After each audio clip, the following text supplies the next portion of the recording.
আমরা পড়ছি আইন আদালত বার এমসিকিউ ফাউন্ডেশন ওঠোতে। আমরা সাবজেক্ট পড়ছি ফৌজদারি কার্যবিধি, the code of criminal procedure 1898। পাঠ 7, ধারা 405 থেকে 436 এখন আলোচনা করা হবে। 405, আচ্ছা, আমরা এ যাবৎ পড়লাম হচ্ছে মামলা সংক্রান্ত বিষয়। এখন মামলা শেষ হয়ে গেলে আদেশ হয়ে গেল, রায় হয়ে গেল, এরপরে কি শুরু হবে? আপিলের বিষয়গুলো আসবে। যেমন আমরা সিপিসিতে পড়লাম 96 ধারা থেকে আপিলের বিধানগুলো শুরু হলো। তো এখানে 504 থেকে 405 থেকে আপিলের বিধান শুরু হবে। তো আপিল করা যাবে কি না এগুলো বিষয় এখানে আমরা জানতে পারবো। যেমন সিপিসি 96 ধারায় 3 প্রকার বিষয় থাকে, তার মধ্যে প্রথম 2 প্রকার আপিল করা যায়, 3 প্রকার সলেনামার বিরুদ্ধে আপিল করা যায় না, এগুলো আমরা জেনেছি। তো ক্রিমিনাল মামলার ক্ষেত্রে কোন জায়গায় আপিল করা যাবে, কোন জায়গায় যাবে না, এগুলো জানবো। প্রকৃত সম্পত্তি পুনরুদ্ধারের আবেদন অগ্রাহ্য হলে, অগ্রাহ্য মানে নামঞ্জুর হলে, আবেদন বানানটা ঠিক করে নেবেন, তার বিরুদ্ধে আপিল চলবে। এখানে কি লেখা আছে? চলবে। 89 ধারায় রুজুকৃত দরখাস্ত নাকচ হলে আপিল চলবে, একই কথা। 406, শান্তি রক্ষা বা সদাচরণের মুচলেকার বিরুদ্ধে আপিল চলবে। আমরা সাধারণত এটা সিআরপিসির 107 ধারায় সদাচরণের জন্য মুচলেকা দাবি করি, 107 ধারায় মামলা করে। শর্ত হচ্ছে 123-2 এবং 3 ক মতে দায়রা জজের নিকট পেশকৃত মামলার বিরুদ্ধে আপিল চলে না। বাকি অন্যান্য ক্ষেত্রে মামলা আপিল চলবে। দায়রা জজ যদি আবার মুচলেকা দিতে বলে, সেটা একটা শর্ত সাপেক্ষ বিষয়, বন্ডের মতো বিষয়, সেক্ষেত্রে আপিল চলবে না। অনেক সময় 345 ধারায় বন্ড দিতে বলতে পারে, সেটার বিরুদ্ধে আপিল চলবে না। কিন্তু আমরা নির্বাহী কোর্টে 107 ধারায় মামলা যে করি, সেটার বিরুদ্ধে আপিল চলবে। 406 জামানত গ্রহণ করতে অস্বীকার বা জামানত নাকচের আদেশের বিরুদ্ধে আপিল চলবে।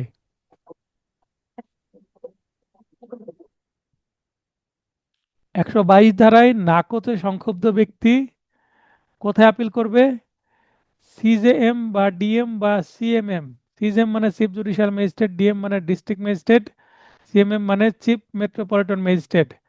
এর যে কোনো আদেশের বিরুদ্ধে, অর্থাৎ এই যে এই সংক্রান্ত আদেশের বিরুদ্ধে দায়রা আদালত এবং মহানগর এলাকায় হলে মহানগর দায়রা আদালতের নিকট আপিল করতে হবে। এমএম মানে মেট্রোপলিটন ম্যাজিস্ট্রেট, এর আদেশের বিরুদ্ধে সিএমএম এর অর্থাৎ চিফ মেট্রোপলিটন ম্যাজিস্ট্রেটের নিকট আপিল করতে হবে।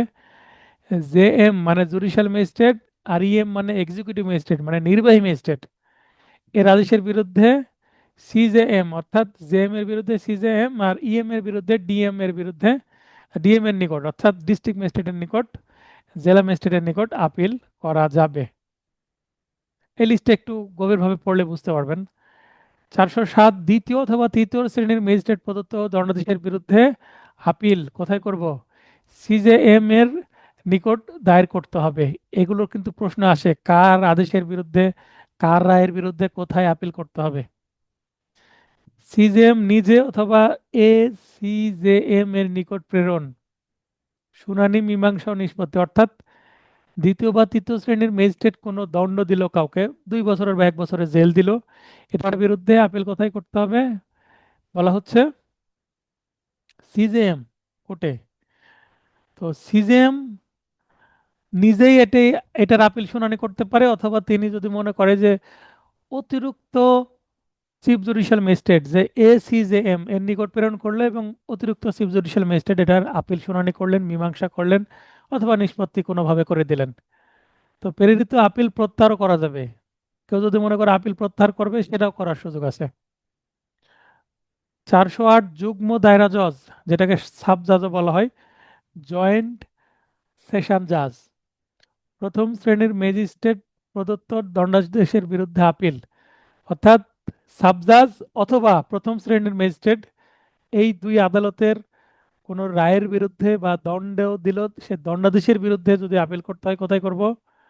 যুগ্ম দায়রা জজ যদি 5 বছরের কারাদণ্ড প্রদান করে বা তার কম প্রদান করে, অর্থাৎ 5 বছর কারাদণ্ড পর্যন্ত, অথবা মেট্রোপলিটন ম্যাজিস্ট্রেটও কিন্তু প্রথম শ্রেণীর ম্যাজিস্ট্রেটের সমতুল্য, অথবা প্রথম শ্রেণীর জুডিশিয়াল ম্যাজিস্ট্রেট প্রদত্ত দণ্ডাদেশের বিরুদ্ধে আপিল কোথায় করব? দায়রা জজ, মহানগর এলাকায় হলে মহানগর দায়রা জজ এর নিকট। তবে শর্ত হচ্ছে যুগ্ম দায়রা জজ যদি 5 বছরের অধিক কারাদণ্ড দেয়, কারণ যুগ্ম জজের কিন্তু 5 বছরের অধিক কারাদণ্ড দেওয়ার কি আছে, ক্ষমতা আছে। প্রদত্ত দণ্ডাদেশের বিরুদ্ধে আপিল আর কিন্তু ওই দায়রাতে চলবে না, কোথায় যেতে হবে? মহামান্য হাইকোর্ট বিভাগের নিকট। আশা করছি ক্লাস বুঝতে পারছেন। অরিনাপু, মুশফিকা অরিনাপু লাইনে এসে বলবেন ক্লাস বুঝতে পারছেন কিনা।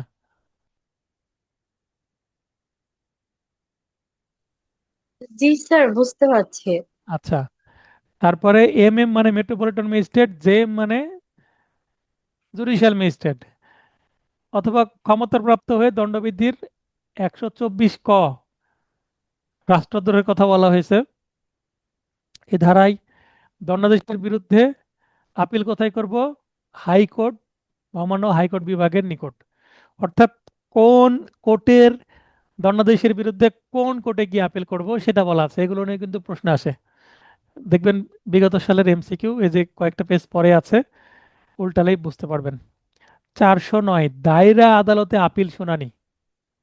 দায়রা আদালত নিজে আপিল শুনানি করবেন, অথবা তার যদি বেশি চাপ হয়ে যায় কোথায় শুনানির জন্য প্রেরণ করবেন? অতিরিক্ত দায়রা জজ এর নিকট আপিল শুনানি করাবেন। শর্ত জি হচ্ছে স্যার। অতিরিক্ত দায়রা জজ শুধুমাত্র ওই সকল আপিল শুনানি করবেন যেগুলো সরকারের সাধারণ বা বিশেষ আদেশে নির্দেশিত ও দায়রা জজ কর্তৃক অর্পণকৃত বা বদলিকৃত বা হস্তান্তরকৃত। কোনো আপিল সরাসরি অতিরিক্ত দায়রা জজে কি হয় না, ফাইলিং হয় না। আপিল ফাইলিং হয় দায়রা জজ অথবা হাইকোর্টে। কিন্তু অতিরিক্ত দায়রা জজ আপিল নিষ্পত্তি করতে পারে। কেন? ওই যে দায়রা জজের কাছে দিলে দায়রা জজ আবার সেটা কি করে দেয়, পাস করে দেয়, বদলি করে দেয়। তখন তার মানে ইনডিরেক্টলি অতিরিক্ত দায়রা জজের কাছে আপিল যায় এবং তিনি নিষ্পত্তি করেন। 410 দায়রা আদালতে প্রদত্ত দণ্ডাদেশের বিরুদ্ধে আপিল কোথায়? দায়রা জজ এবার কি করছে? দণ্ডাদেশ দিচ্ছে, যেমন মার্ডার কেস বা কোনো ট্রাইব্যুনালের আদেশ, দ্রুত বিচার বা নারী শিশু ট্রাইব্যুনালে কোনো রেপ কেসে যদি কারো বিরুদ্ধে কোনো দণ্ড হয়, যাবজ্জীবন বা মৃত্যুদণ্ড, সেক্ষেত্রে কোথায় আপিল করতে হবে? তাহলে দায়রা জজের উপরে কোন কোর্ট আছে? হাইকোর্ট আছে। দায়রা জজ অথবা হাইকোর্ট। দায়রা জজ প্রদত্ত দণ্ডাদেশের বিরুদ্ধে আপিল কোথায়? মহামান্য হাইকোর্ট। অতিরিক্ত দায়রা জজ এবং দায়রা জজের কিন্তু বিচার করার ক্ষমতা একই। দায়রা জজ যদি মৃত্যুদণ্ড দিতে পারে, অতিরিক্ত দায়রা জজও কিন্তু মৃত্যুদণ্ড দিতে পারে। 31 ধারা একটু দেখে নিলেই বুঝতে পারবেন। তাহলে জি। দায়রা জজ বা অতিরিক্ত দায়রা জজ যদি মৃত্যুদণ্ড বা যে কোনো দণ্ড দেয়, তার বিরুদ্ধে আপিল করতে হলে এই দায়রা জজের উপরে কোর্ট কোনটা? হাইকোর্ট। আমার এই আইন শুরুর আগে একটা চার্ট আছে না, দেখবেন যে দায়রা জজের এবং অতিরিক্ত দায়রা জজের উপরে একটাই কোর্ট, কি? হাইকোর্ট। হাইকোর্টের উপরে হাইকোর্ট। আপিল বিভাগ। জি। কারণ জেলা পর্যায়ে সর্বোচ্চ জজ হচ্ছে দায়রা জজ, এবং অতিরিক্ত দায়রা জজের সমতুল্য। তাই জেলার উপরে গেলে আমাকে ঢাকায় হাইকোর্টে যেতে হবে। যেতে চারশো হবে। বারো আসামি দোষ স্বীকার করলে, দোষ স্বীকার করলো, জিজ্ঞাসা করলো দোষী না নির্দোষ, সে বলল আমি দোষী, অপরাধ করেছি, আমাকে লঘু দণ্ড দেন, অল্প দণ্ড দিয়ে ছেড়ে দেন, বা অর্থদণ্ড দেন, বা প্রবেশনও দেন, আবেদন করতে পারে মৌখিকভাবে। দণ্ডের পরিমাণ এবং আইনগত যৌক্তিকতার হেতু ব্যতীত দণ্ডের বিরুদ্ধে আপিল চলবে না। মানে আমি দোষ স্বীকার করলাম, আমাকে দণ্ড দিল, এটার বিরুদ্ধে আমি আপিল করব, এটা কেমন হয়ে গেল না? জি স্যার। বুঝতে পেরেছেন? মনে করেন আপনি হ্যাঁ। সিনেমা হলে সিনেমা দেখতে যাবেন, টিকিট কেটেছেন, সিনেমা হলে 10 মিনিট সিনেমা দেখার পর বলছেন আমার আর সিনেমা ভালো লাগছে না, টিকিট রিফান্ড করে দেন, আমার 400 টাকা ফেরত দেন, ফেরত দিবে আর? না। আর ফেরত দিবে না। তার মানে দোষ স্বীকার করেছে, তাকে সাজা দিয়েছে। এখন যদি বলে আমি আর দোষ স্বীকার করবো না, আমি দোষ অস্বীকার করছি, আমি এখন বিচার চাই, আর শুনবে? একবার রায় লেখা হয়ে গেলে। তার মানে দোষ স্বীকার করাটা আমরা অনেকটা সিভিল মামলার সলেনামা করার মতন, যে দুই পক্ষ মিলে আপোষ করে নিলাম, আপোষনামা দিলাম, সলেনামা দিলাম, এটার বিরুদ্ধে আপিল চলবে না। তেমনি 412 সিআরপিসিতে কোনো আসামি যদি দোষ স্বীকার করে তার কথার ভিত্তিতেই তো দণ্ড দেওয়া হয়েছে, সেক্ষেত্রে কি আর সেটার বিরুদ্ধে আপিল চলে? মানে নিজের না। কথার বিরুদ্ধে নিজে চলে যাওয়া হলো না? তো সাধারণত আপিল চলবে না, কিন্তু দুইটা পয়েন্ট আপিল চলবে: দণ্ডের পরিমাণ। আমি দোষ স্বীকার করলাম, তাও স্যার আমাকে সর্বোচ্চ দণ্ড দিলেন। মনে করেন 420 ধারায় 7 বছরের জেল দেওয়া যায় সর্বোচ্চ, 7 বছরই দিয়েছে, তাহলে দোষ স্বীকার করে আমার লাভ হলো কি? একটু কম দিতেন, দোষ স্বীকার করলাম, একটু মায়া করতেন, তাই না? জি স্যার। মানে এই দণ্ডের পরিমাণ বেশি দিয়ে ফেলেছে, এই পয়েন্টে আপিল করা যেতে পারে। আপিল আদালতে বলা হলো, ইওর অনার, দণ্ডের পরিমাণটা একটু কমাই দেন, খালাস চাচ্ছে না, দণ্ডের পরিমাণটা কমাই দেন, 7 বছর থেকে 2 বছর বা 3 বছর দেন। অথবা আইনগত যৌক্তিকতার হেতু, মানে আমি কি করলাম, দোষ স্বীকার করলাম, কিন্তু আমাকে এমন দণ্ড দিয়েছে আইনে যেটা নাই, বা এমন স্টাইলে আমাকে ট্রিট করা হয়েছে যেটা আইন বহির্ভূত, কোনো প্রসিডিউরাল ল ভঙ্গ হয়েছে, অথবা কোনো শাস্তির বিধান সংক্রান্ত ল, পেনাল কোড বা নারী শিশু আইন বা যৌতুক আইন, যেটাই বলেন না কেন। তো এই দুইটা পয়েন্টে আপিল চলবে, তাছাড়া দোষ স্বীকার করলে চলবে না। এর বিরুদ্ধে আপিল চলবে না। মনে রাখবেন, 412 গুরুত্বপূর্ণ। 413, এটাতে স্টার চিহ্ন আছে, তার অর্থ কি? রিসেন্টলি অ্যামেন্ডমেন্ট হয়েছে 25 সালে। তুচ্ছ মামলার আপিল নেই। তার মানে ছোটখাটো ছোট মামলা হয়েছে এবং সাজা হয়েছে অনধিক 1 মাস। অনধিক 1 মাস মানে 1 মাস, সর্বোচ্চ 1 মাস সাজা দিয়েছে, এর বিরুদ্ধে আপিল করবে কেন? 1 মাস সাজা খেটে বের হয়ে আসবে, তাই না? আর যদি অর্থদণ্ড হয়, তাহলে 5,000 টাকা অর্থদণ্ডের বিরুদ্ধে আপিল চলবে না। এই যে 5,000 টাকা, এই টাকার পরিমাণটা কম ছিল আগে, এটা বৃদ্ধি করে 5,000 করা হয়েছে। এখন এটা সম্ভবত 1,000 ছিল, 1,000 থেকে 5,000 করে বাড়ানো হয়েছে। মানে 5,000 টাকা অর্থদণ্ড দিলেও এর বিরুদ্ধে আপিল চলবে না। ছয় হ্যাঁ হাজার স্যার, টাকা এক বা, হাজার সরি, 1,000 ছিল। হ্যাঁ, আমার যতটুকু মনে পড়ছে 1,000। কত ছিল সেটা আর আমারও ম্যাটার মনে না, পড়ছে। এখন 5,000। এটা মনে রাখতে হবে, 1 মাস আর 5,000, এর বেশি হলে আপিল চলবে, এর কম হলে, বা এই 1 মাস বা 5,000 হলেও আপিল চলবে না। আর 5,000 টাকা দিতে পারবেন না বর্তমান যুগে, 2026 সালে এসে, এটার বিরুদ্ধে আপিল চলবে না। আপিল করতে গেলেও আদালত আপিল নিবে না। 5,000 টাকা দিয়ে আসেন, আপিল করার দরকার নাই। অর্থদণ্ড অনাদায়ে প্রদত্ত কারাদণ্ডের বিরুদ্ধে আপিল চলবে না। কেউ যদি অর্থদণ্ড করা হয় কারো বিরুদ্ধে, সে যদি টাকা না দেয়, তার জন্য কি কয়েক মাস তো জেল খাটতে হবে, তাই না? তো এই জি। যে অর্থদণ্ড অনাদায়ে, আদায় করা গেল না বা দিতে চাচ্ছে না, বললো যে আমি টাকা দেবো না, এর বদলে আমি জেল খাটবো, তো যতটুকু জেল দিবে ততটুকু খাটতেই হবে, এটার বিরুদ্ধে আবার আপিল চলবে না। চলবে না। 414, সংক্ষিপ্ত বিচারের কতিপয় দণ্ডের বিরুদ্ধে আপিল নেই। আমরা ইতিপূর্বে এই আইনেরই 260 ধারায় দেখেছি কোন কোন ক্ষেত্রে সামারি ট্রায়াল করা যায়, সংক্ষিপ্ত বিচার করা যায়, মানে একটা সিটিংয়েই মামলা বদলি হলো, চার্জ গঠন হলো, সেদিনই সাক্ষ্য নেওয়া হবে, সেদিনই রায় দেওয়া হবে, আর্গুমেন্ট সহ। মানে এক ডেটেই সব শেষ। আমি যেমন করছি, এক ডেটে অনেকগুলো পড়াচ্ছি, আজকে কারেন্ট আছে, আপনাদের কষ্ট করাচ্ছি রাত 12টা পর্যন্ত। এই কষ্টের ফল আল্লাহ তো দিবে একদিন, তাই না? ইনশাল্লাহ। ইনশাল্লাহ। তো শুধুমাত্র অনধিক 5,000 টাকা অর্থদণ্ডের বিরুদ্ধে আপিল চলে না। মানে এখানেও কিন্তু কি, সামারি ট্রায়ালে যদি 5,000 দেয়, মেবি এখানেও 1,000 ছিল, 5,000 করে 5 গুণ করা হয়েছে, তাহলে 5,000 মনে রাখবেন। এখানে দেখেন, 413 এবং 414 দুইটাই কিন্তু অ্যামেন্ডমেন্ট করে এই টাকার পরিমাণটা বৃদ্ধি করা হয়েছে। 415 কতিপয় ক্ষেত্রে আপিলের বিশেষ অধিকার। একাধিক আসামির ক্ষেত্রে একজনের আপিলযোগ্য দণ্ডাদেশ হলে সকলের আপিলের অধিকার সৃষ্টি হয়। এটার অর্থ কি? বুঝতে পারবেন না বুঝিয়ে না দিলে। মনে করেন 5টা আসামি আছে, 5টার মধ্যে 4 জনের 1 মাস করে জেল হলো, তুচ্ছ মামলা। এখন এই 4 জন তো আর আপিল করতে পারবে না, পারবে কি? আমার কথা বুঝতে পেরেছেন? হ্যাঁ স্যার, পারবে তো। না, আমি বলছি যে, মনে করেন যে সংক্ষিপ্ত বিচার হোক আর তুচ্ছ মামলা হোক, বা এমন হ্যাঁ। ক্ষেত্রে যেটা আপিল চলে না, 5 জন আসামি, 4 জনের মনে করেন 1 মাস করে জেল হয়েছে, তাহলে তারা তো আপিল করতে পারবে না, কারণ 1 মাস জেল হলে তো আপিল করা যায় না, এক না, মাস এক খাটতে মাস হবে। জেল হলে হবে না।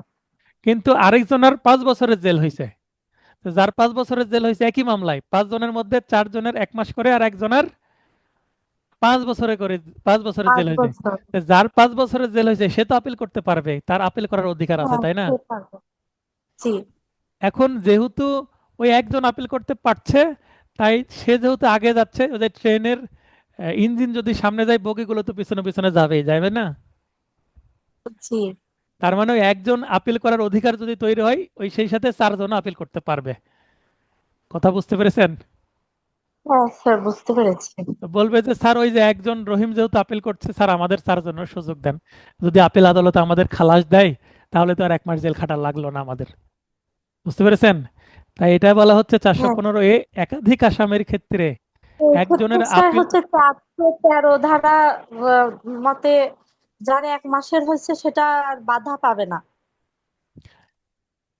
তাহলে একাধিক আসামির ক্ষেত্রে একজনের আপিলযোগ্য দণ্ডাদেশ হলে, মানে একজনেরও যদি হয়, ওই যে একজনের 5 বছর দিল কথার কথা, বা 2 বছর দিল, সে তো আপিল করতে পারবে। হ্যাঁ, সে সে যেহেতু আপিল করতে পারছে, তার সাথে সাথে সকলের আপিলের অধিকার সৃষ্টি হয়ে যাবে। যাদের 1 মাস সৃষ্টি জেলে হয়ে হয়েছিল, এবার যাবে। তারাও বলবে যে স্যার আমরা একসাথে সবাই করি, তাকে একা কেন খেতে দিবেন, আমরাও খাই। আমরা কেন অনাহারে থাকবো, ব্যাপারটা এরকম। হ্যাঁ, বুঝতে পেরেছি মানে স্যার। খাবার দিলে সবাইকেই দিতে হবে, একজনকে খাবার দেওয়া যাবে না। এটাই হচ্ছে আপিলের বিশেষ অধিকার, যেটা 15-র কতে যুক্ত করা হয়েছে। 417 এখান থেকে প্রচুর প্রশ্ন আসে প্রতি বছর, এবং অনেক বড় একটা পয়েন্ট আছে। খালাসের ক্ষেত্রে আপিল, এর আগে আমরা যতগুলো পড়লাম সব দণ্ডাদেশ, মানে সাজা হয়েছে, সাজা হয়েছে, সাজা হয়েছে, এর বিরুদ্ধে আপিল চলবে, চলবে, চলবে, পরের দিকে এসে বললো চলবে না, দুইটাতে, তাই না? হ্যাঁ। এখন যদি আসামির দণ্ড হয়, তাহলে আপিল কে করবে? আসামি করবে, কারাদণ্ড জি। হলে। আর আসামি যদি খালাস পায়, তাহলে আপিল কে করবে? আপিল করবে বাদী। বাদী, বাদী আপিল করবে, কারণ বাদীর মন খারাপ হবে আসামি খালাস হলে। এত কষ্ট করে মামলা চালালাম, আসামি খালাস পেয়ে গেল, তাহলে সংক্ষুব্ধ মন খারাপ হবে কার? বাদীর বা প্রসিকিউশন পক্ষের, তাই না? বাদী। হ্যাঁ। সরকার পিপি কে নির্দেশ দিলে দায়রা জজ, অতিরিক্ত ও যুগ্ম দায়রা জজ সহ, কারণ অতিরিক্ত তিনিও দায়রা জজ, যুগ্ম তিনিও কিন্তু দায়রা জজ, তাই না?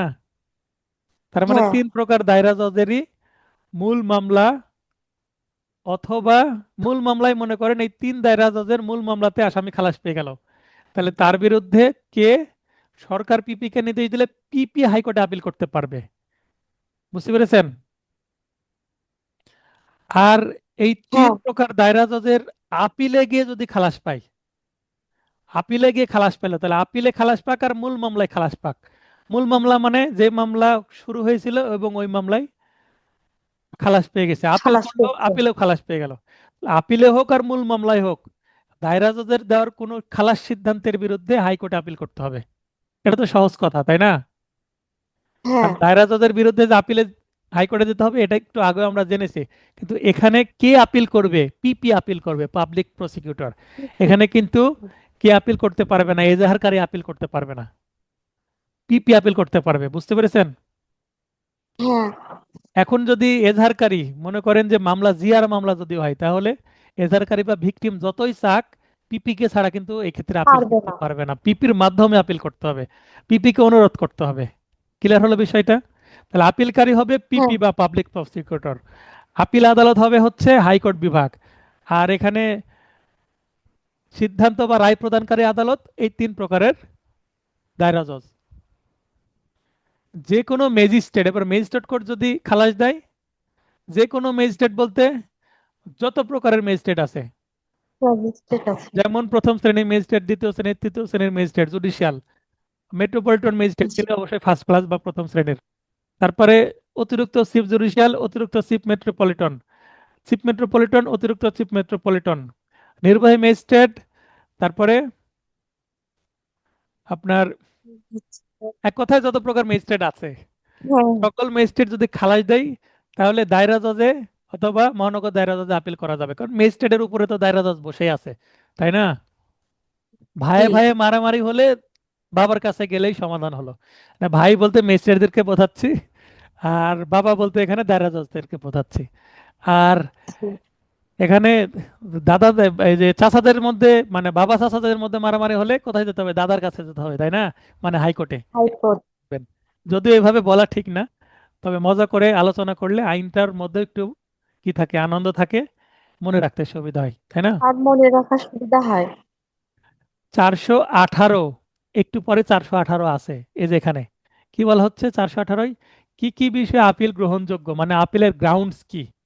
ঘটনা বা বিষয়ের প্রশ্নে, মানে ফ্যাকচুয়াল ম্যাটার নিয়ে, মানে এই ঘটনা যেটা আপিল করা যাবে, এবং আইনের প্রশ্নে মানে আইনটা ঠিকভাবে ব্যবহার করা হয়নি, প্রসিডিউরাল ফল্ট আছে, মানে মানে চার্জ গঠন করা হয়নি কিন্তু বিচার শুরু হয়ে গেছে, বুঝতে পেরেছেন? বা আইনে 7 বছর হ্যাঁ, সর্বোচ্চ কারাদণ্ড দিয়ে দিয়েছে 10 বছর, সেটা কি করা যায়? 420 ধারায় সর্বোচ্চই না, দেওয়া যায় হচ্ছে 7 বছর, দিয়ে দিয়েছে মানে 10 বছরের কারাদণ্ড। তাহলে আইনের এখানে ভুল হয়ে তাহলে গেল। হবে। হ্যাঁ। তো ফ্যাক্টের বিষয়ে বা ঘটনার বিষয়ে এবং আইনের প্রশ্নে কি করা যাবে? আপিল করা যাবে। আপিলের দুইটাই গ্রাউন্ড। জি। তবে ব্যাখ্যা হচ্ছে দণ্ডের কথিত কঠোরতা একটি আইনের প্রশ্ন। যদি সশ্রম কারাদণ্ড হয় বা বেশি দণ্ড দেয়, সেটাও কিন্তু আইনের বিষয়। অলরেডি আমি বললাম যে 7-এর কাছে 10 দিলে সেটা আইনের প্রশ্ন।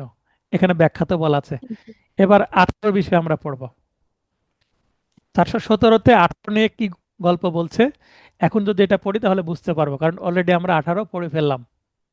418 ধারায় যাই থাকুক না কেন, সিআর মামলায়, সিআর মানে কি? কমপ্লেন্ট রেজিস্টার কেস, আদালতে পেজ। রেজিস্ট্রারের কাছে দাঁড়িয়ে যখন কোনো নালিশ দেওয়া হয়, আইনের ভুল ব্যাখ্যার কারণে ন্যায় বিচার ব্যর্থ হলে এবং আসামি খালাস পেলে বাদীর মন খারাপ হবে।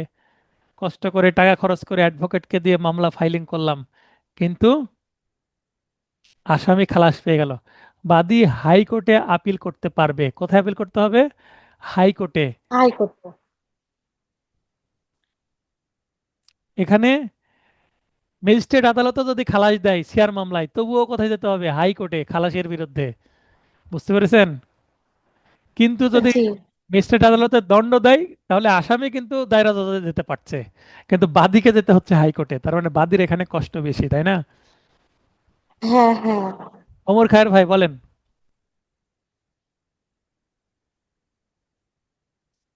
ওমর খায়ের ভাই তাড়াতাড়ি আসেন লাইনে।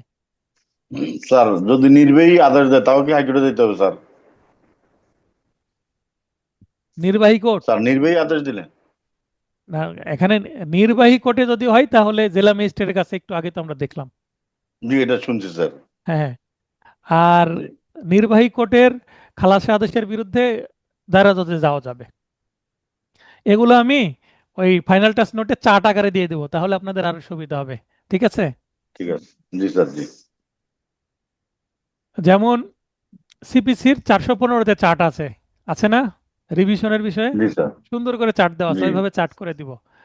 তাহলে যেমন এগুলো, এই যে লাইন বাই লাইন, যদিও এখানে একটু সুন্দর করা আছে, কিন্তু এই 417 ধারায় আপনি বিয়ার একটু বের করেন, আরো কত কথাবার্তা লেখা আছে, সেগুলো পড়তে গেলে আরো মাথায় ঢুকবে না, বা মাথায় ঢুকলে পরে আর ভুলে যাবেন। কিন্তু আমি এখানে মূল কথাগুলোকে আমার নোটের মধ্যে নিয়ে আসছি। এটা যখন আবার চার্ট করে দিব, চার্ট পড়লে মনে থাকে বেশি এবং সহজে জি মাথায় স্যার। ঢোকে, তাই না? জি স্যার।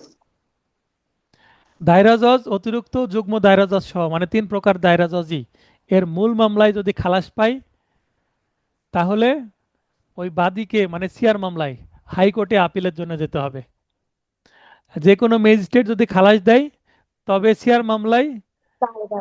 দায়রা বা মহানগর দায়রা যাওয়া যাবে। একটু আগে আমি যেটা একটু মনে হয় ভুল হচ্ছিল, তাহলে সিআর মামলায় আমরা এই যে দুই যেগুলো পড়লাম এই মুহূর্তে, এটা সিআর মামলায়। তো ম্যাজিস্ট্রেট কোর্ট খালাস দিলে দায়রা বা মহানগর দায়রায় যাওয়া যাবে, হাইকোর্টে কষ্ট করে যাওয়ার দরকার হবে না। না। ঠিক আছে? নেই। এখানে হচ্ছে তামাদির মেয়াদ কত আপিলের। এখানে তামাদি স্যার। আইনে 60 দিন কিন্তু বলা আছে, তারপরে এখানে রিপিট করা আছে, এই সেকশনে বলে দেওয়া আছে। বাদী বা নালিশকারী বা ফরিয়াদি কর্তৃক, মানে সিআর মামলার যে বাদী, যেটাকে বলে কমপ্লেনেন্ট, যিনি কমপ্লেন্ট নিয়ে এসেছেন, ফরিয়াদি নিয়ে এসেছেন, এই নালিশকারী বা বাদী, তার মামলার আপিল দায়েরের জন্য খালাস আদেশের বিরুদ্ধে 60 দিন সময় আছে। ঠিক আছে? তামাদি আইনেও এই একই কথা বলা আছে। জি। আপিল গৃহীত না হলে বা সরকার দ্বারা নির্দেশিত না হলে আপিল চলবে না।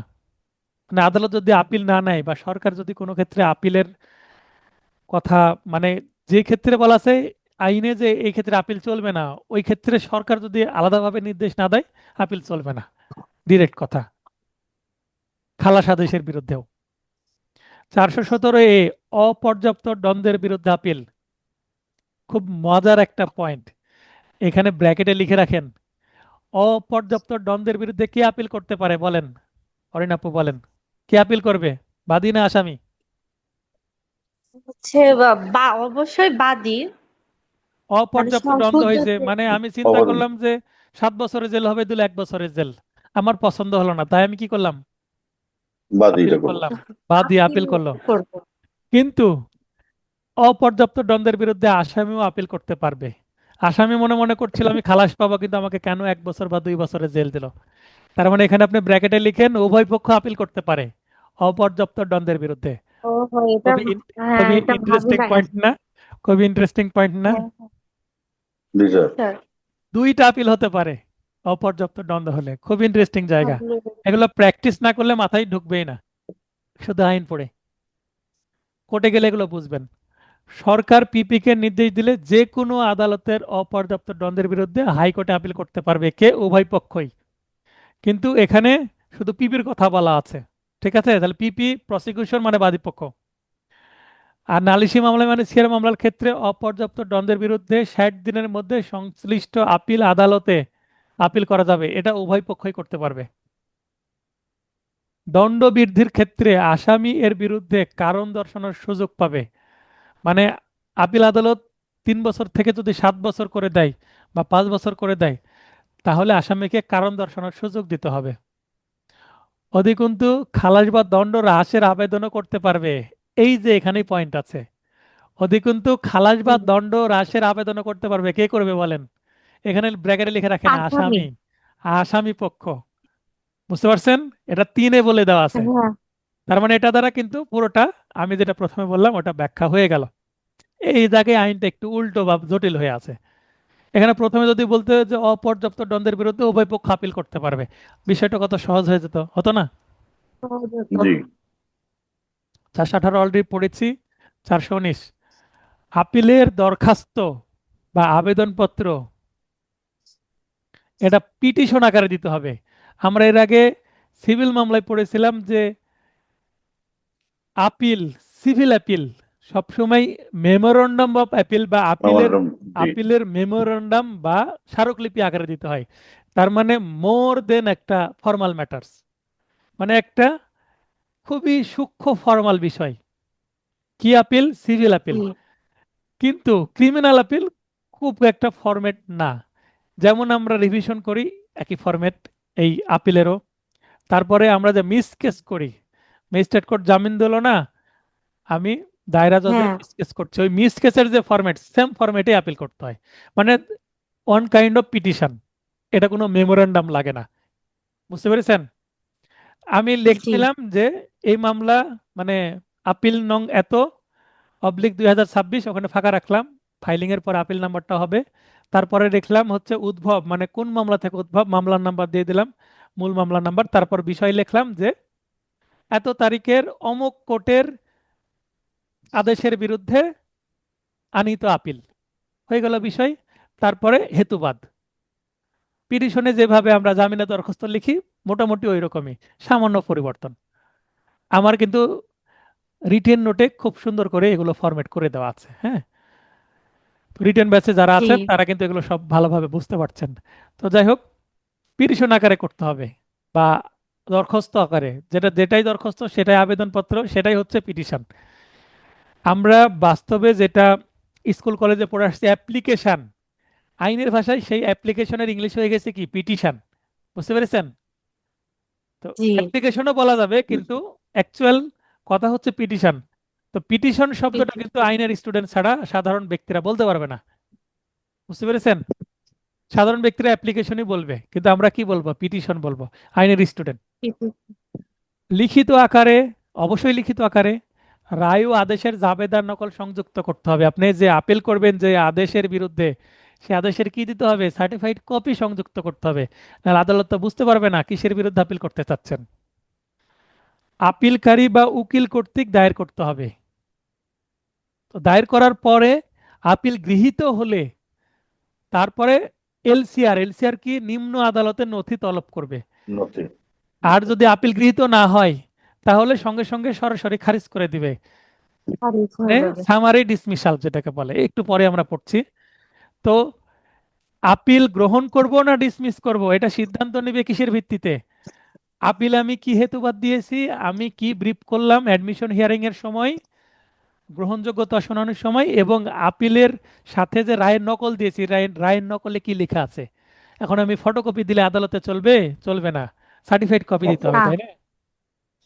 জি আর আমি যদি নিম্ন আদালতে বলি যে আমি একটু আপিল করব, মূল যে নথি সেটা আমাকে দেন, তো আমাকে দিবে নিম্ন আদালত হাতে মূল কপি? দিবে না, সার্টিফাইড কপি দিবে। তার মানে সার্টিফাইড কপিটাই হচ্ছে সহজ পদ্ধতি। 421।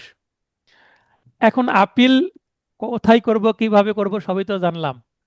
এখন আপিল করার পর কি সৃষ্টি হবে, কি সমস্যা সৃষ্টি হবে, বা কি প্রসিডিউর 421 আছে। আপিল সরাসরি খারিজও হতে পারে, যেটাকে বলা হচ্ছে সামারি ডিসমিসাল। একদিন দায়রা আদালতে বসে আছে, জেলা ও দায়রা জজে একজন মোস্ট সিনিয়র একজন আইনজীবী, উনি ভালো বোঝেন। এখন উনি আপিল করেছেন, সরাসরি খারিজ করে দিয়েছে।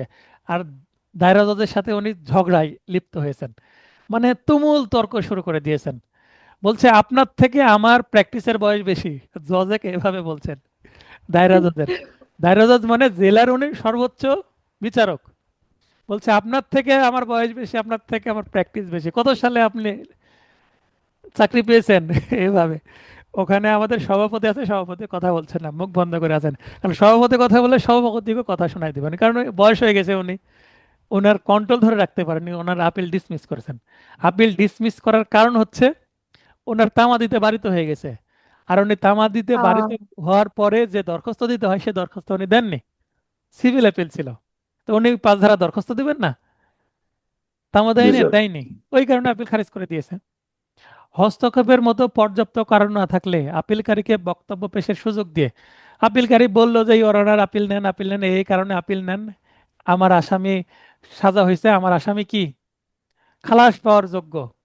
যেমন আমি আপিল করেছি, এই 2 তারিখ 8 তারিখে শুনানি করলাম, আশা করি 1 জুলাই মাসে 1 তারিখে রায়ের ডেট আছে, আশা করছি খালাস পাবে, কনফিডেন্ট মনে হচ্ছে। এখন বাকিটা আল্লাহ ভরসা। সঙ্গে সঙ্গে খারিজ করে দিবেন যদি মনে করেছে এই আপিল করে লাভ নাই, দণ্ড বহাল থাকবে। কারণ আদালত তো বুঝতে পারবেন, তাই না? কারণ জি সকাল স্যার। দেখে বোঝা যায় যে দিনটা কেমন যাবে, ব্যাপারটা এরকম।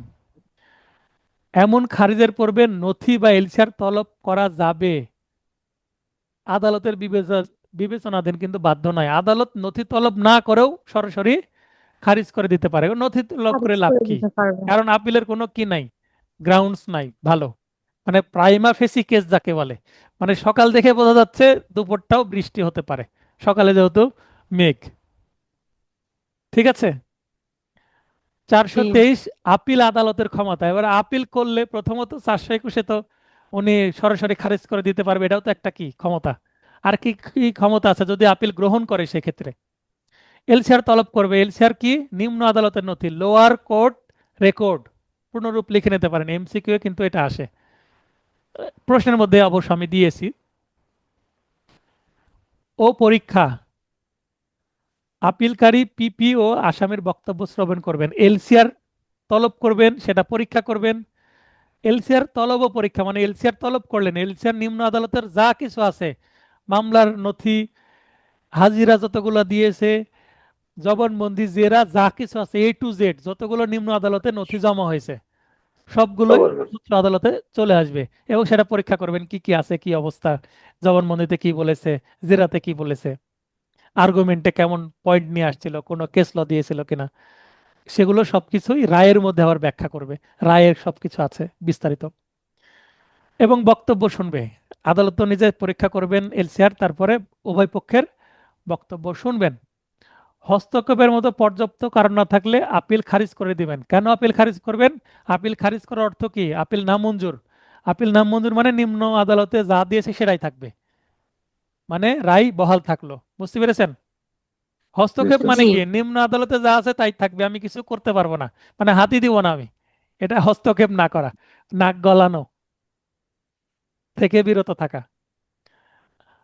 খালাসের ক্ষেত্রে খালাসের আদেশ পরিবর্তন করতে পারে, অধিক তদন্ত দিতে পারে, পুনর্বিচারের নির্দেশ দিতে পারে, মানে রিমান্ড যেটা বলা হয়, এটা হচ্ছে বিচারের রিমান্ড, সিভিল মামলায় রিমান্ড যেটাকে বলে। দোষী হলে দণ্ড দিতে পারে, মানে খালাস পাইছে আপিল আদালতে, ওই খালাস থেকে কি হতে পারে, দণ্ড হতে পারে। তাহলে আবার বাদী খুশি হয়ে যাবে, তাই না? জি স্যার। দণ্ডাদেশের ক্ষেত্রে দণ্ড দিয়েছিল আগে, এবার আসামি আপিল করেছে হয়তোবা, অবশ্যই আসামি সিদ্ধান্ত ও দণ্ড রদ, খালাস দিতে পারে, অব্যাহতি প্রদান করতে পারে, বা পুনর্বিচারের নির্দেশও দিতে পারে। তার মানে দণ্ড খালাস হয়ে যেতে পারে, আবার খালাস দণ্ড হতে পারে, আপিলে অনেক হ্যাঁ। কিছুই হতে পারে।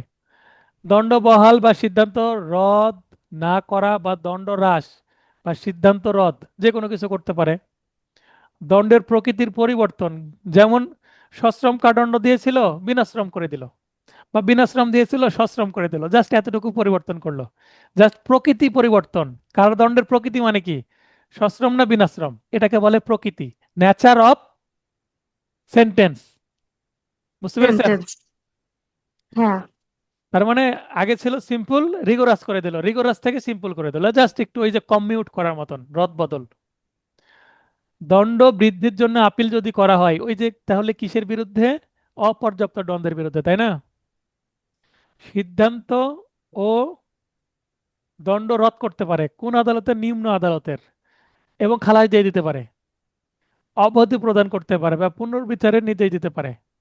আসামি যদি কি করে, আপিল করে, সিদ্ধান্ত পরিবর্তন, দণ্ড বহাল রাখতে পারে, আর হ্রাস বা বৃদ্ধি করতে পারে যে কোনো উপায়ে। অন্য কোনো আদেশের ক্ষেত্রে পরিবর্তন বা বিপরীত আদেশ প্রদান করতে পারে। একই কথা, দণ্ড আছে খালাস দিতে পারে, খালাস আছে দণ্ড দিতে পারে, বা ওই যে সশ্রম বিনাশ্রম এরকম করতে পারে। এতটুকু এইভাবে মনে রাখবেন, এত বিস্তারিত মনে রাখা সম্ভব না হলেও। সংশোধন বা সঙ্গত আদেশ প্রদান, মানে সংশোধন করে দিল, এবং সঙ্গত আইনে যেটা মনে হয় এবং তার বিচারিক প্রজ্ঞাতে যেটা মনে হয় তিনি সে আদেশ দিয়ে দিলেন।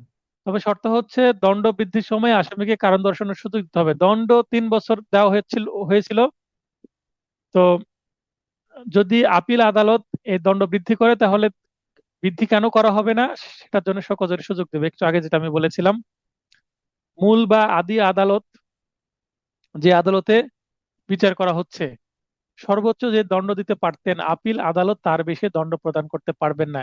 এটা কিন্তু খুবই ইন্টারেস্টিং একটা পয়েন্ট। এইটা কে বোঝেননি বলেন? বলছে আদি বা মূল আদালত সর্বোচ্চ যে দণ্ড দিতে পারতেন আপিল আদালত, তার বেশি দণ্ড দিতে পারবেন না। মনে করেন ম্যাজিস্ট্রেট কোর্টে একটা বিচার হয়েছে, ম্যাজিস্ট্রেট কোর্টে বিচার হয়ে এই মামলায় 3 বছরের জেল দেওয়া হয়েছে।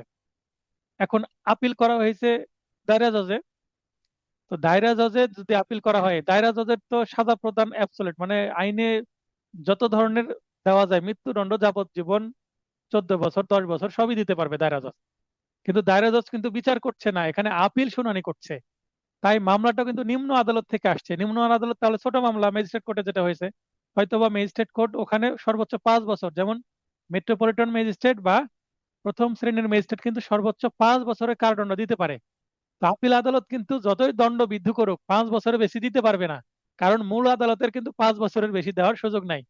এরপরে 426, আপিল পেন্ডিং থাকলে দণ্ড স্থগিত। কোনো কারণে যদি আপিল পেন্ডিং করে দেওয়া হয়, যেমন জেলা জজে আপিল করা হয়েছে, হাইকোর্টে এটার বিরুদ্ধে একটা পিটিশন দিয়ে আবেদন করে আপিলটাকে স্টে করে দেওয়া হলো, সেই ক্ষেত্রে দণ্ড স্থগিত।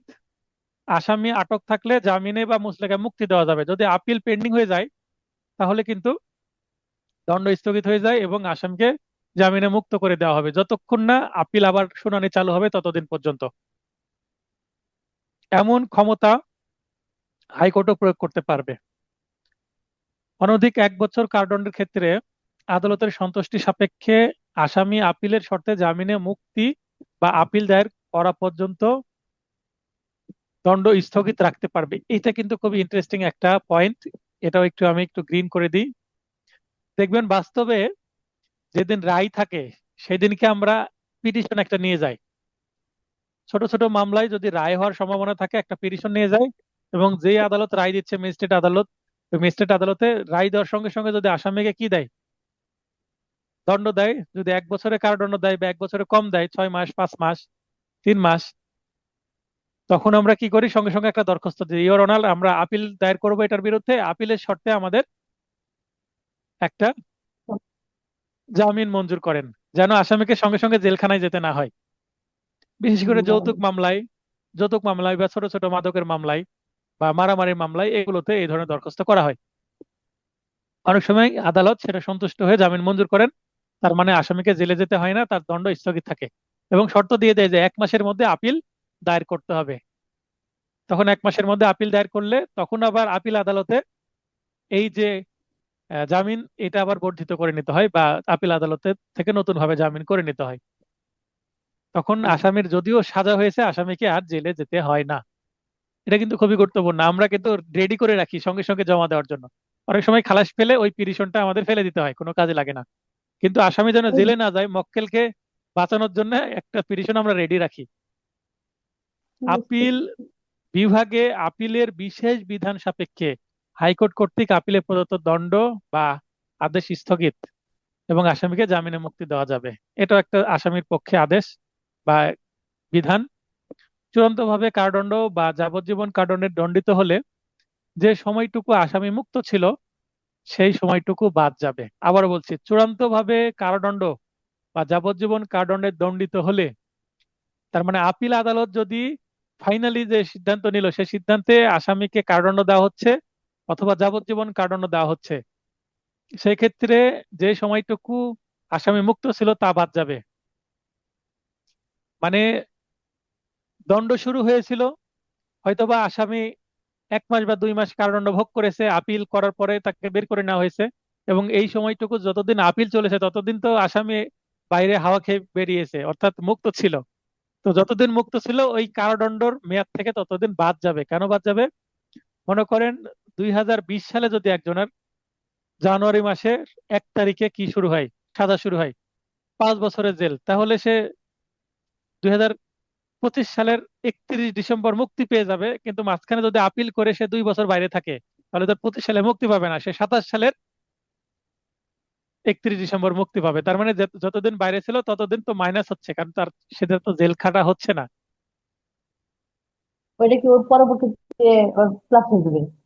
প্লাস হয়ে যাবে ওই সময়টুকু 417। তার মানে তার যেন, যেহেতু চূড়ান্ত ভাবে তার কারাদণ্ড 5 বছর হয়েছে, তার মানে তাকে 5 বছরই তাকে কারাভোগ করতে হবে, যতদিন বাইরে ছিল ততদিন মাইনাস হবে।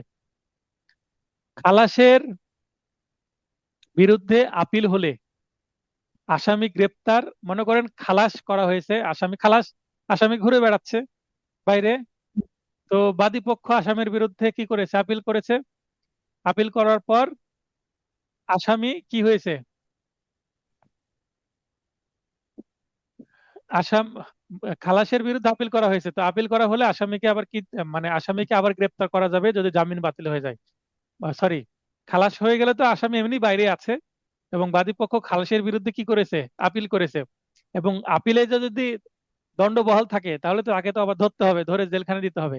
কারণ আগের আদালত তাকে খালাস দিয়েছে, কিন্তু আপিল আদালত তাকে আবার সাজা দিয়েছে। তাই সাজা ভোগ করানোর জন্য তাকে আবার গ্রেপ্তার করে জেলে প্রেরণ করতে হবে, অথবা সে জামিনে মুক্তিও পেতে পারে।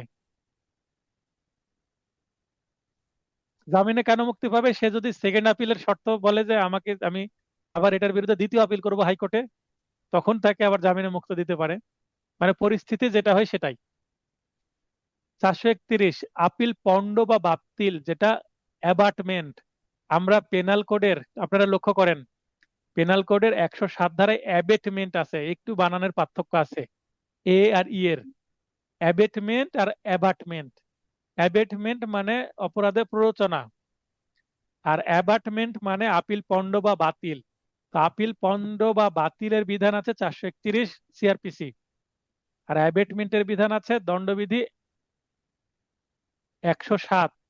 ভাইভাতে কিন্তু এভাবে প্রশ্ন করে, তো অ্যাবাটমেন্ট বলছে না অ্যাবেটমেন্ট বলছে, এটা শুনে উত্তর করবেন। 417 খালাস। আর 417 ক অপর্যাপ্ত দণ্ড এর বিরুদ্ধে আপিলের ক্ষেত্রে যদি আসামির মৃত্যু হয় তাহলে আপিল পণ্ড হয়ে যাবে। মনে করেন আসামি খালাস পেয়েছিল, বাইরে ছিল, অথবা আসামি অপর্যাপ্ত দণ্ড ছিল, তার দণ্ড বৃদ্ধির জন্য আপিল করা হয়েছিল। এবার আসামি মারা গেছে, যে আসামি মারা গেলেই আপিল চালিয়ে কি হবে, কার সাজা বৃদ্ধি করব, বা কে একবারে খালাসে খালাস। আছে, সে তো একবারে খালাস হয়ে গেছে, পরবারে চলে গেছে। তো ওই আপিল চালিয়ে তো লাভ নাই। আপিল চালানোর উদ্দেশ্য কি, হয়তো বা খালাস থেকে তাকে কিছুটা সাজা দিবে, অথবা কম সাজা দিয়েছিল, সাজা বৃদ্ধি করবে। কার বৃদ্ধি করবে, মৃত ব্যক্তিকে কি আর জেলে দেওয়া যায়? তাই আপিলটা কি পণ্ড হয়ে যাবে। আপিল পণ্ড মানে আপিল বাতিল হয়ে যাবে, কার্যক্রম বাতিল, মানে এটা আর অগ্রসর হবে না। ওই শেষ আদেশে বলবে আপিল পণ্ড। অন্যান্য আপিলের ক্ষেত্রে মনে করেন আপিলকারীর মৃত্যুতে আপিল পণ্ড, অর্থদণ্ডের বিরুদ্ধে ব্যতীত। আচ্ছা, এটা বুঝিয়ে দিই। অন্যান্য ক্ষেত্রে বলতে মনে করেন আসামি আপিল করেছে, আসামিকে মনে করেন 5 বছরের জেল দেওয়া হয়েছে, বা 1 বছরের জেল দেওয়া, ধরে নেন 1 বছরের জেল দেওয়া হয়েছে। তা আসামি আপিলের শর্তে জামিনে আছে, তারপর আপিল করলো এবং বাইরেই আছে, এবং আসামি আপিল করেছে। এখন আসামি কেন আপিল করেছে, ওই যে 1 বছরের জেল মাফ নেওয়ার জন্য আপিল করেছে। তো এখানে আপিলকারী কি, আসামি নিজেই। তো আসামি যদি মারাই যায়, তাই ওই আপিল চালিয়ে লাভ আছে? কার সাজা মাফ করবো, সে তো একেবারেই পরপারে চলে গেছে। এবার আল্লাহ চিন্তা করবে বা ভগবান চিন্তা করবে, তাকে মাফ করবে কি করবে না। তার মানে এখানে আপিলকারী বলতে এখানে নিচে না, নিচে যে আপিলকারী, নিচে লিখবেন যে আসামি, আপিলকারী আসামি নিজেই। তাহলে এখানে একটা গুরুত্বপূর্ণ পয়েন্ট, যেটা আমরা পেনাল কোডেও পড়েছি, যদি আসামি অর্থদণ্ড থাকে, তাহলে আসামির অর্থদণ্ড কিন্তু মাফ হবে না। আসামির যে সম্পদ, সেই সম্পদ থেকে কিন্তু আদায় করা যাবে। এটা তো ঠিক হলো না, মরা ব্যক্তির উপরে খারাপ হলো। তো মরার উপরে খাড়া, তার তার সম্পত্তি থেকে অর্থদণ্ড যখন আদায় হবে, তারপরে গিয়ে আপিল নিষ্পত্তি হবে। অর্থদণ্ড যদি না থাকে, তাহলে কিন্তু আপিল পণ্ড হবে না। হ্যাঁ, অমর ভাই প্রশ্ন করতে চাচ্ছেন। আসসালামু আলাইকুম স্যার। ওই ওয়ালাইকুম যে আসসালাম। যদি আসামির কোনো সম্পদ না থাকে, তখন তখন কি হবে? আসামির সম্পদ না থাকলে সেটা আদায় করা যাবে না, তখন আপিল পণ্ড হয়ে যাবে, এবং একটা প্রতিবেদন দিবে যে তার কোনো সম্পদ নাই, শেষ, সে নিঃস্ব। তবে ঠিক আছে। আসামির সন্তানের যদি সম্পদ থাকে, বা আসামির আত্মীয়র সম্পদ থাকে, আসামির বাবার যদি সম্পদ থাকে, তাও কিন্তু হবে না। আসামির নিজের নামে সম্পদ থাকতে হবে। যদি বলা হয় যে আসামির বয়স 18 বছর, কিন্তু আসামির বাবার বয়স 50 বছর, আসামির বাবা একদিন মারা যাবে, তখন ওয়ারিশ সূত্রে আসামি তার বাবার সম্পত্তির মালিক হবে, তখন আদায় করা যাবে, তাহলে কিন্তু হবে না। বুঝতে পেরেছেন? অর্থাৎ জি স্যার। আসামি বেঁচে থাকা অবস্থায় তার বাবা যদি মারা যায়, তখন বাবার ওয়ারিশ সূত্রে আসামি সন্তান হিসেবে কি হবে, সম্পদের মালিক মালিক। হবে। জি। কিন্তু সম্পদের মালিক হওয়ার আগেই যদি মারা যায় আসামি, তাহলে ওই সম্পদ আর বাবার থেকে আদায় করা যাবে না অর্থদণ্ড হিসাবে। ক্লিয়ার? হ্যালো, পনেরো। জি স্যার। জি জি জি। ধন্যবাদ স্যার। 435 কি বলা হচ্ছে, আর মাত্র 2টি সেকশন, এই 435 এবং 36, তাহলে শেষ হবে ক্লাস। নিম্ন আদালতের নথি, এলসিআর, লোয়ার কোর্টস রেকর্ড। এখানে অ্যাপোস্ট্রফি এস অনেক সময় অপশনে থাকে, অনেক সময় থাকে না, তাই লোয়ার কোর্ট রেকর্ড অথবা লোয়ার কোর্টস রেকর্ড, নিম্ন আদালতের নথি। অনেক সময় কি দিয়ে চলে আসে, অ্যাব্রিভিশন, যেমন আজকে আসছিল এফআইআর এর পুনরূপ কি, তো এটা পরের পরীক্ষাতে আসতে পারে, মনে রাখবেন। তো এলসিআর তলবের ক্ষমতা কার আছে, হাইকোর্ট বা দায়রা আদালত নিজ অধিক্ষেত্রে, মানে নিজের আন্ডারে যেটা যেটা আছে। হাইকোর্টের আন্ডারে তো সারা বাংলাদেশের সকল আদালত, আর দায়রা জজের আন্ডারে, যেমন রাজশাহীর যে দায়রা জজ, তার আন্ডারে আছে হচ্ছে রাজশাহীর যতগুলো ম্যাজিস্ট্রেট কোর্ট সবগুলোই। তো কোন কোর্টের অধিক্ষেত্রে, অধিক্ষেত্র মানে আন্ডারে থাকা বা নিম্নে থাকা, সেটা জানার জন্য আমার এই নোটে দেখবেন একটা কি দেওয়া আছে, চার্ট দেওয়া আছে, বাংলাদেশের বিচার বিভাগ বলে যে চার্ট দেওয়া আছে। চার্ট দেখলে বুঝতে পারবেন কার নিচে কে দেওয়া আছে তীর চিহ্ন দিয়ে। তাহলে হাইকোর্ট এবং দায়রা জজ নিম্ন আদালতের নথি বা ইলসার তলব করতে পারবেন। এই দুইটা কোর্টেরই নিম্ন আদালতের নথি তলব করার ক্ষমতা আছে। দণ্ড স্থগিত করে আসামিকে জামিনে মুক্তি দিতে পারবেন। নির্বাহী বা জুডিশিয়াল ম্যাজিস্ট্রেট সবাই এই ধারা মতে দায়রা জজের অধীন। আমরা এর আগে দেখেছি নির্বাহী বা জুডিশিয়াল ম্যাজিস্ট্রেট সবগুলোই, মানে এক্সিকিউটিভ ম্যাজিস্ট্রেট যেগুলো আছে, জেলা ম্যাজিস্ট্রেটও কিন্তু দায়রা জজের আন্ডারে। এটিএম কোড যদি কোনো রায় দেয় সেটার বিরুদ্ধেও কিন্তু দায়রা আদালতে কি দেওয়া যায়, আপিল করা যায়। তো দায়রা আদালত কিন্তু জেলা পর্যায়ের সবচেয়ে বড় ফৌজদারি আদালত, এবং জেলা জজ হচ্ছে জেলা পর্যায়ের সবচেয়ে বড় দেওয়ানি আদালত। আশা করি এই বিষয়গুলো বোঝেন। না বুঝলে একদিন কোর্টে যে কোর্টগুলো ভিজিট ভিজিট করে আসবেন। ভিজিট করে আসলে সরজমিনে প্র্যাকটিক্যালি দেখলে আরো বেশি নলেজে থাকবে। আপনার সাথে প্র্যাকটিস করতে হবে, তাছাড়া কাজ হবে না। প্র্যাকটিস না করলে প্র্যাকটিক্যাল প্রশ্ন তো উত্তর করতে পারবেন না। বিশেষ করে হ্যাঁ, এমসিকিউ এ তো, এমসিকিউ পার হয়ে গেলেও রিটেনে অনেক প্র্যাকটিক্যাল প্রশ্ন আসে। যেমন আপনার কি বলে মুসাবিদা আসে, ড্রাফটিং আসে, সেগুলো উত্তর করা টাফ হয়ে যাবে। হ্যাঁ দেওয়ান ভাই বলেন। ম্যাজিস্ট্রেট নিয়ে সব সমস্যা জড়তা হচ্ছে আর কি, ম্যাজিস্ট্রেট এগুলো নিয়ে সব বুঝতে পারি না যে এলোমেলো। আসসালামু আলাইকুম স্যার। হ্যাঁ ওয়ালাইকুম আসসালাম। হ্যাঁ দেওয়ান ভাই বলেন। স্যার জেলা ম্যাজিস্ট্রেটের কথা যে বললেন স্যার, আপিল করলে স্যার জেলা ম্যাজিস্ট্রেট কি স্যার ইয়া দায়রা আদালতের অধীনে স্যার? হ্যাঁ ওই চার্টে দেখেন জেলা ম্যাজিস্ট্রেটও তো দায়রা আদালতের অধীনে আছে, আর জেলা ম্যাজিস্ট্রেটের অধীনে আছে নির্বাহী এবং অতিরিক্ত জেলা ম্যাজিস্ট্রেট, এডিএম কোর্ট এবং এক্সিকিউটিভ কোর্ট গুলো। আচ্ছা স্যার, চার্টে আছে দেখেন নিচে ডান দিকে। হ্যাঁ স্যার, ক্রিমিনাল সিআরপিসি তে স্যার আপিল কতবার করা যায়? মনে করেন আমি ম্যাজিস্ট্রেট কোর্টের একটা রায়ের ব্যাপারে দুইবার। দায়রা আদালতে দুইবার দুইবার করা যায় আপিল দুইবার এটা। করা যায় স্যার। হ্যাঁ আমি এটা আমি দেখবেন একবার বলেন। আমি একবার আপিল করলাম স্যার দায়রা আদালতে। দায়রা হুম। আদালতের রায় আমার বিপক্ষে গেল, পরে কি আমি হাইকোর্টে আবার আপিল করতে পারবো? হ্যাঁ হাইকোর্টে আবার আপিল করতে পারবেন ক্রিমিনালের ক্ষেত্রে। আর সিভিলের ক্ষেত্রে সেকেন্ড আপিলের বিধান নাই। ওই আপিলের রিভিশন। বিরুদ্ধে তখন রিভিশন করতে হবে, এটা দেখবেন দেওয়ানির অংশের মধ্যে বলা আছে। হ্যাঁ স্যার, এটা আমি জানি। দেওয়ানির দেওয়ানির যে 115 ধারা, রিভিশনের যে বিধান, দেওয়ানি কার্যবিধি সিপিসির 115 নিচে 4টা পয়েন্ট দেওয়া আছে না হ্যাশ করে, এখানে বিষয়গুলো স্পষ্ট করা আছে। ওইটা আরেকটু দেখে নেবেন, তাহলে আরেকটু ক্লিয়ার হবেন। হ্যাঁ স্যার, ওইটা লাগবে বলে ওইটা লাগবে বলে খুবই প্র্যাকটিক্যাল জিনিস আমি ওখানে তথ্য দিয়ে দিয়েছি, ওই ধারার মধ্যে কিন্তু নাই সেটা, কিন্তু আমি দিয়ে দিয়েছি আপনাদের বোঝার সুবিধার্থে। হ্যাঁ স্যার, ক্লিয়ার? হ্যাঁ স্যার, ঠিক আছে। আচ্ছা 436 অনুসন্ধানের আদেশ প্রদানের ক্ষমতা। অনুসন্ধানের ইংরেজি কি? ইনকুইরি, ইনভেস্টিগেশন না। আর ইনভেস্টিগেশন করে পুলিশ বা পুলিশের মতো যারা তদন্তকারী বা সংস্থা থাকে তারা। আর ইনকুইরি বা অনুসন্ধান করে হচ্ছে আদালত নিজেই, বা আদালত কাউকে দায়িত্ব দেয়। মানে আদালতের প্রত্যক্ষ বা পরোক্ষ তত্ত্বাবধানে অনুসন্ধান হয়। যেমন কোনো মামলা চলছে, এখন আদালত যদি সরাসরি মনে করেন আসামিকে যদি প্রশ্ন করে, এখন আসামিকে বা বাদী পক্ষকে যদি বিচারক প্রশ্ন করে এবং সে প্রশ্নের সে উত্তর যদি দেয়, সেটা কিন্তু একটা অনুসন্ধানের অংশ। আমরা যখন সাক্ষ্য আইন পড়বো, এরপরে তো সাক্ষ্য আইন পড়বো সামনের সপ্তাহ থেকে, সাক্ষ্য আইনের শেষের দিকে আছে 165 ধারা মেবি, যতটুকু মনে পড়ছে। মানে এতক্ষণ বলার পরে অনেক সময় ধারা মিস হয়ে যেতে পারে, তারপরেও যতটুকু মনে পড়ছে 165 ধারায় বলা আছে যে সাক্ষ্য আইনের যে বিচারকও কিন্তু অনুসন্ধান করতে পারবে, অর্থাৎ যে কোনো পক্ষকে প্রশ্ন করতে পারবে, সিভিল মামলা হোক আর ক্রিমিনাল মামলা হোক না কেন। ঠিক আছে? আপনারা আঁকানো থেকে নিজেকে বিরত রাখবেন প্লিজ।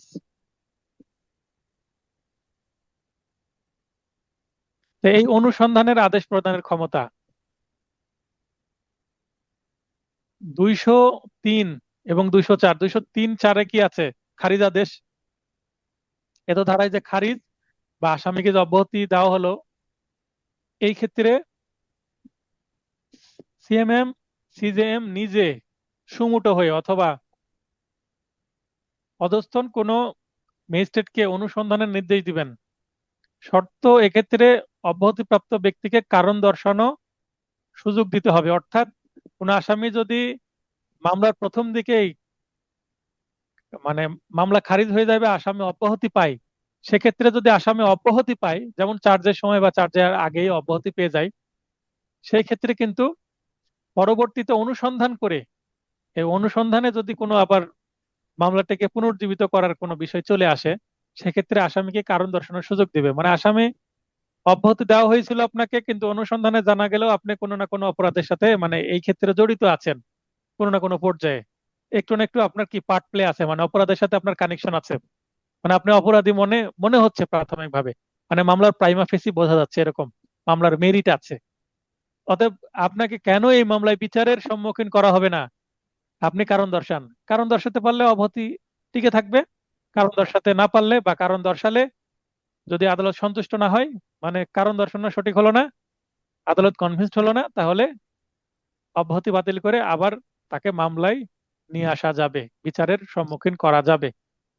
এই ছিল আজকের আলোচনা, লম্বা ক্লাস হলো। তো ঠিক আছে, আজকের ক্লাসের মধ্যে ক্লাস থেকে কারো যদি প্রশ্ন থাকে তাহলে প্রশ্ন করতে পারেন, উত্তর দিয়ে দিচ্ছি, অথবা মেসেজ করবেন, আমি বুঝিয়ে দেবো। যেমন আজকে 2-3 জন বেশ কয়েক জায়গায় প্রশ্ন করেছিলেন, আমি তাদেরকে কল ব্যাক করে বুঝিয়ে দিয়েছি, আবার অনেককে মেসেজ করে বুঝিয়ে দিয়েছি। তো এইভাবে আমি বুঝিয়ে দেবো, প্রশ্ন করলে বুঝিয়ে দেবো, কিন্তু পড়াশোনা করে আমাকে প্রশ্ন করতে হবে। পড়াশোনা না করে যদি বলেন স্যার এত ধারা আমাকে বুঝিয়ে দেন, আমি সেক্ষেত্রে বুঝিয়ে দেবো না। আপনি বোঝার চেষ্টা করেন, বুঝতে না পারলে বলবেন স্যার এত ধারার এই জায়গায় বুঝিনি, তার মানে স্পেসিফিক আমাকে প্রশ্ন করতে হবে এবং বোঝাতে হবে আপনি বোঝার চেষ্টা করেছেন।